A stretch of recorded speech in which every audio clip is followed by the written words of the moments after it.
The alien woman lives in my mountain cabin. When she saw me, she hid. The mountain cabin stood alone between tall pine trees and white stone cliffs, far from roads, cities, and noise.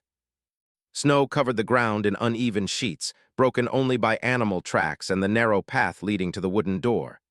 The man had built this place with his own hands many years ago. To him, it was not just shelter. It was silence, safety, and distance from a loud world he no longer wished to live in. He returned just before sunset, carrying a heavy pack on his back and a rifle slung over his shoulder. The wind was sharp, biting through his jacket, but he barely noticed. He had walked these mountains for years. Cold was an old friend. As he approached the cabin, something felt wrong. It was not fear. It was a quiet sense of change, like when the air shifts before a storm. He stopped several steps away and looked carefully. The door was closed as he had left it. The windows were dark. No smoke rose from the chimney. Then he noticed the snow. There were footprints near the cabin that did not belong to him. He slowly set his pack down and studied them. They were light, uneven, and smaller than his boots. Not animal tracks, not human either, at least not like any he knew. They circled the cabin once, hesitant, then disappeared behind it. He did not raise his rifle. Instead, he breathed out slowly and listened. The forest was quiet. No birds, no wind through branches, only the soft sound of snow shifting under its own weight. He walked to the door and paused, his hand resting on the handle. Inside was supposed to be empty. It always was. That was the agreement he had with the world. He opened the door. Cold air rushed in, but something else came with it. Warmth, the faint smell of cooked roots, and fear. His eyes adjusted to the dim light inside the cabin. The table was moved slightly from where he had left it. A blanket was missing from the chair. Near the fireplace, something moved. He saw her then. She was pressed tightly against the stone wall beside the hearth, half hidden by shadows.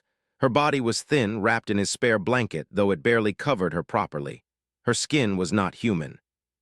It was smooth and pale, with a faint silver-blue tone that reflected the firelight. Her eyes were large, dark, and wide with terror. When she saw him fully, she flinched. She made a small sound and tried to shrink further into the corner, pulling the blanket up and over her head as if it could make her invisible. The man froze. In his long years alone, he had imagined many things. Wild animals breaking in, lost hikers, even death. But not this. An alien woman was hiding in his cabin. He did not speak. Slowly, very slowly, he stepped back and closed the door behind him, leaving it unlatched. He placed his rifle carefully against the wall near the entrance and raised both hands where she could see them. She peeked out from the blanket. Her breathing was fast and shallow. Her eyes tracked every movement he made. He understood fear. He had lived with it once. He spoke softly, using simple words, his voice calm and low. "I'm not going to hurt you." She did not understand the language, but she understood the tone. Still, she did not move. He took another step back, giving her more space, then another. He sat down slowly on the bench near the door, keeping his distance. He did not block her path to the exit. For several long moments, neither of them moved. The fire crackled softly. Her gaze dropped briefly to the rifle he had set aside, then back to his face. She was searching for something, though he did not know what. Trust, perhaps. He reached into his pocket carefully and pulled out a small piece of dried meat. He placed it on the floor between them and slid it gently toward her, stopping well short of where she hid. Then he leaned back, resting his hands on his knees, and waited. She stared at the food. Her nose twitched slightly like she was smelling it. Hunger flashed across her face, sharp and painful, before fear took over again. Minutes passed. The man did not move. He did not speak. He did not look at her directly for too long, letting his eyes drift away now, and then so she would not feel trapped. Finally, very slowly, she extended one thin hand from beneath the blanket. Her fingers were long, jointed differently than a human's, trembling as they touched the floor. She grabbed the food and pulled it back to herself in one quick motion, as if expecting him to strike. He did not. She ate quickly, tearing at it with small, sharp teeth. She winced halfway through, her face tightening in pain. Only then did he notice the dark stain on the blanket near her side. She was injured. He swallowed and stood carefully, moving to the small cabinet where he kept medical supplies. He picked up a basic kit and returned to the bench, setting it down where she could see it. Then he stepped back again. "I can help," he said quietly, even though he knew she could not understand. Her eyes flicked to the kit, then to him, then back again. She shook her head weakly and pulled the blanket tighter. He nodded, accepting the answer. That night he slept sitting up against the wall near the door, his back straight, his boots still on. He did not light the lantern, he did not approach her. He stayed where he was, a silent shape in the dark. Several times he felt her eyes on him. Outside, the wind howled through the mountains. Snow fell heavier, covering tracks, hiding signs of life. The world beyond the cabin did not know what had happened here. By morning, the fire had nearly died. The man woke stiff and sore, but alert. He carefully added wood and boiled water, the simple routine grounding him. When he turned, she was still there, still watching. But she was no longer hiding her face completely. That was when he realized something important. She had not run away. Despite fear, pain, and the chance to escape into the forest, the alien woman had stayed. And in that quiet mountain cabin, without words or weapons, first contact had already begun. Morning light entered the cabin slowly, thin and pale, slipping through the small window near the roof. The snow outside reflected it softly, filling the room with a quiet glow. The man moved carefully as he worked, making sure every sound he made was slow and expected. He did not want to scare her again. The alien woman watched him from her corner. She no longer pressed herself against the wall, but she still kept distance. The blanket was wrapped tightly around her shoulders. Her eyes followed every movement, sharp and alert, like a wounded animal deciding whether it was safe to stay. He poured warm water into a metal cup and set it on the floor, then stepped back. Steam rose gently. She hesitated. Then she reached out and pulled the cup toward herself. Her fingers trembled, but less than before. She drank slowly, closing her eyes as warmth spread through her body. When she finished, she held the cup for a long moment, as if unsure what to do next.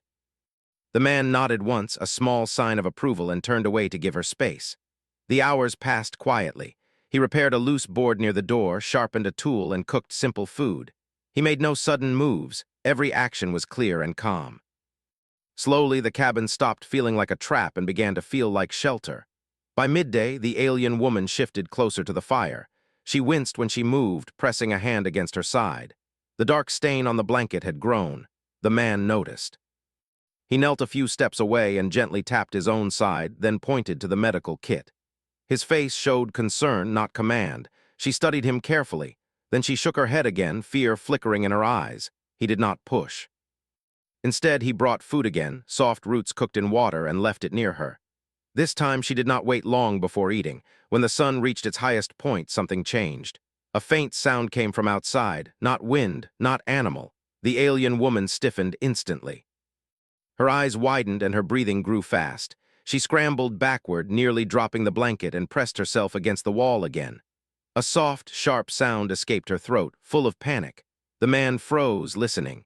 He heard nothing more, but he trusted her reaction. Whatever she sensed, it was real. He moved slowly to the window and looked out. The snow-covered forest looked peaceful, too peaceful.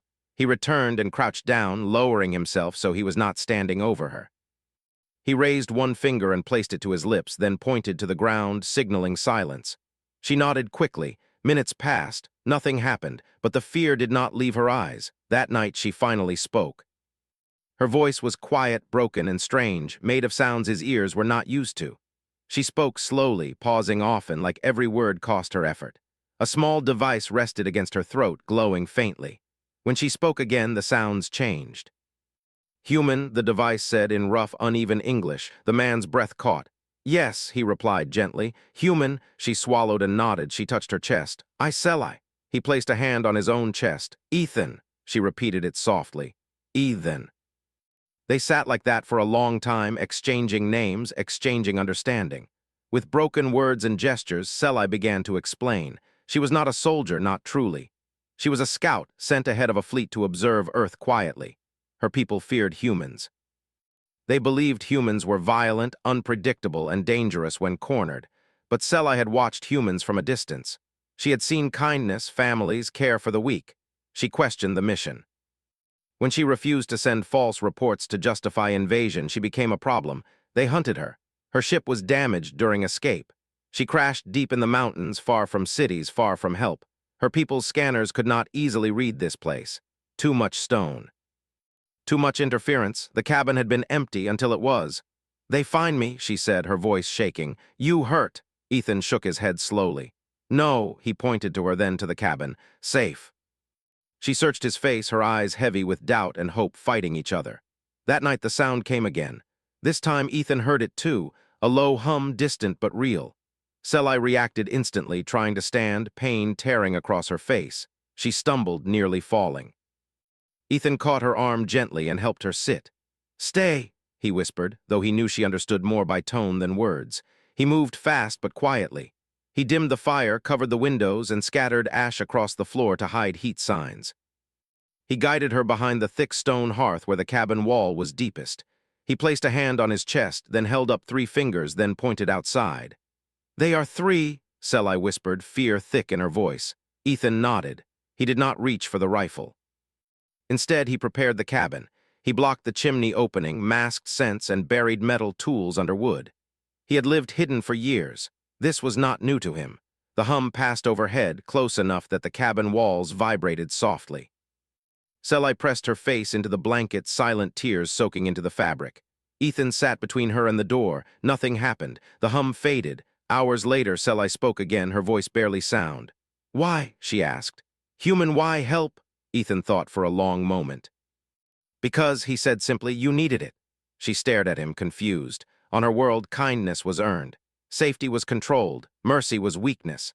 But here, in a cold wooden cabin on a forgotten mountain, a human risked everything for someone he did not know. That night, Sci did not hide. She slept near the fire, the blanket loose around her shoulders. Ethan stayed awake, watching the door, listening to the mountain. Outside, the snow fell again, covering all signs.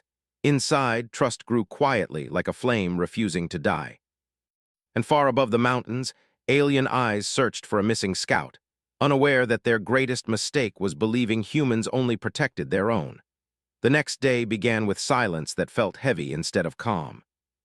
The mountain usually spoke in small ways, wind through trees, distant birds, the soft crack of ice. But now it felt like the world was holding its breath. Ethan noticed it first. He stood near the door, eyes scanning the tree line through a narrow gap in the covered window. His body was still, but his mind was moving fast. Years of living alone had taught him to trust quiet more than noise. Sci sat near the hearth, her back straight, her head tilted slightly as if listening to something beyond human hearing. Her fingers tightened around the edge of the blanket. "They are close," she said softly through the translator. "Very close." Ethan nodded once. He did not ask how many this time. He already knew it would be more than before. He picked up his jacket and slowly slipped it on, then tightened the straps on his boots. He did not carry the rifle. Instead, he took a coil of rope, a small axe, and a pouch filled with metal tools that looked useless to anyone else. Sci watched him with confusion and fear mixed together. "You fight?" she asked. Ethan shook his head. "I protect." She did not fully understand the difference, but something in his voice eased her shaking. He moved around the cabin, checking each place he had prepared the night before. Thin wires hidden under snow, heavy logs balanced just right, narrow paths cleared carefully while others were left messy and deep. This was his land. No scanner could tell an alien how snow shifted after a step, or which rocks moved easily under pressure. No machine understood mountains the way a man who lived with them did. A sharp sound echoed through the trees. Sci flinched. Ethan raised a hand, signaling stillness. Then came the hum. It was louder, now lower, vibrating through the ground. The cabin walls trembled lightly. Snow fell from the roof in soft sheets. Sci's breathing became fast. "They landed," she whispered. "3 hunters, armed." Ethan moved without panic. He crouched beside her and looked her in the eyes. "Listen to me," he said slowly. "Do exactly what I showed you." She nodded, though fear filled every part of her face. He guided her to the narrow space behind the cabin where the stone wall curved inward. It was a blind spot, hidden from above and shielded by thick rock. He pressed a small object into her hand. "If something happens," he said, "wait, only move if you must." She grabbed his wrist gently before he turned away. "Ethan," she said, "they will not stop." He gave a small, calm smile. "Neither will I." Then he stepped outside. Cold air hit his face instantly. The forest looked the same, but it was no longer empty. 3 tall figures moved between the trees, their armor dark and smooth, blending into shadow. Their steps were careful, but not careful enough. One of them stopped suddenly as the snow beneath his foot shifted. The ground gave way. A hidden pit opened, shallow but sudden. The hunter fell hard, crashing into packed snow and rock. He did not scream, but the sound of metal hitting stone echoed loudly. The others reacted instantly, weapons raised, scanning. Ethan did not move. He waited. One hunter advanced slowly, stepping around the pit, eyes fixed on the cabin. He raised a device and swept it back and forth. The scanner flickered, confused by stone and cold and false signals buried beneath the snow. Ethan stepped back silently, drawing the hunter forward. A thin wire snapped tight. The hunter stumbled, his leg caught. Before he could recover, a weighted log swung down from above, striking his armor and knocking him to the ground. He lay still, stunned but alive. The third hunter turned sharply, weapon raised, firing a bright pulse into the trees. The blast shattered bark and snow, but Ethan was already moving. He ran uphill just enough to be seen, then disappeared behind a ridge. The hunter followed.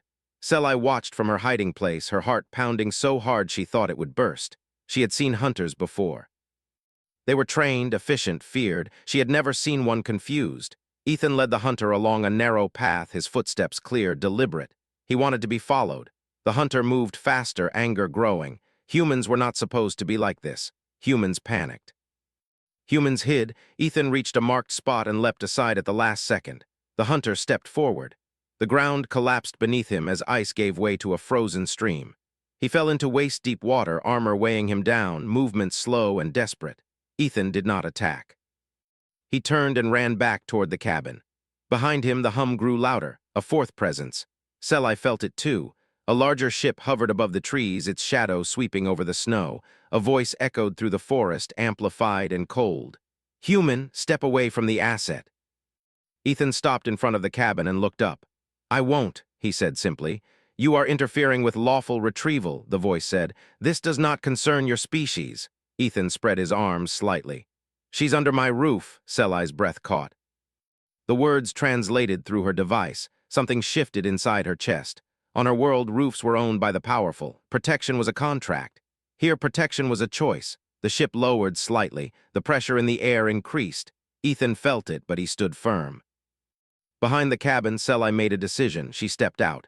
Pain shot through her side, but she ignored it. She pressed the device at her throat and spoke, her voice steady despite fear. "I refuse return," she said clearly.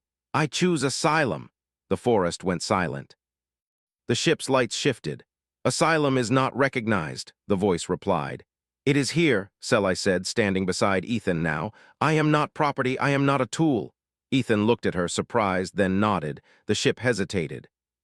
The two stunned hunters struggled to rise but could not move well enough to fight. The third had not returned. The voice spoke again, quieter now. "Human, this choice will mark your species." Ethan looked up, eyes hard. "Good." There was a long pause, then the hum began to rise. The ship lifted slowly, backing away from the mountain. The pressure faded. The forest breathed again. The hunters were retrieved, silent and shaken. Within minutes, the sky was empty. Sci's legs gave out. Ethan caught her before she fell and helped her sit against the cabin wall. She laughed softly, a sound mixed with tears. "They will talk," she said. "They will remember this." Ethan nodded. "So will I." He wrapped the blanket tighter around her shoulders and guided her inside. That night, Sci helped him reset the traps. She learned quickly, asking questions, watching carefully.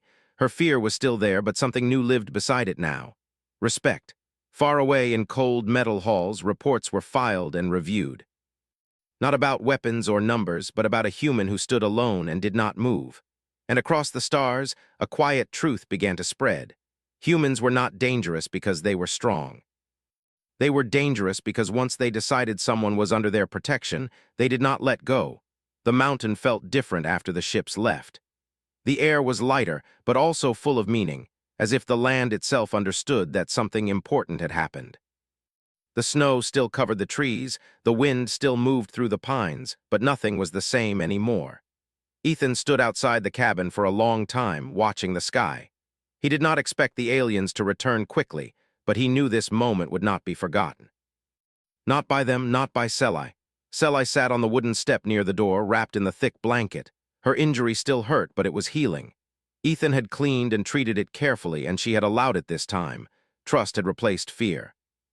They were no longer strangers hiding from each other. Inside the cabin, life slowly found a new rhythm. Ethan gathered wood, repaired damage from the traps, and prepared food. Sci helped where she could. She learned how to cut roots safely, how to carry water without spilling it on the icy ground, how to read the weather by the sound of the wind. At first, she asked many questions. "Why you live here?" she asked one evening as they sat by the fire. Ethan thought before answering. "Because it's quiet," he said, "and because no one tells me who I have to be." Sally nodded slowly. On her world, no one chose that. Days passed, then weeks. No ships returned. One morning, Sally stood outside the cabin and closed her eyes, listening. She smiled softly. "They are watching," she said, "but not hunting." Ethan understood what that meant. The galaxy had noticed. Humanity had been marked not as prey, but as something unpredictable. Sally's translator improved over time. Her words became clearer. She spoke of her people, their fear of chaos, their strict rules. She spoke of worlds controlled for safety, not freedom. "Humans are strange," she said one night. "You choose risk." Ethan shrugged. "We choose people." One evening, as snow melted and green returned to the mountains, something new arrived. A small ship appeared above the valley. It did not hide.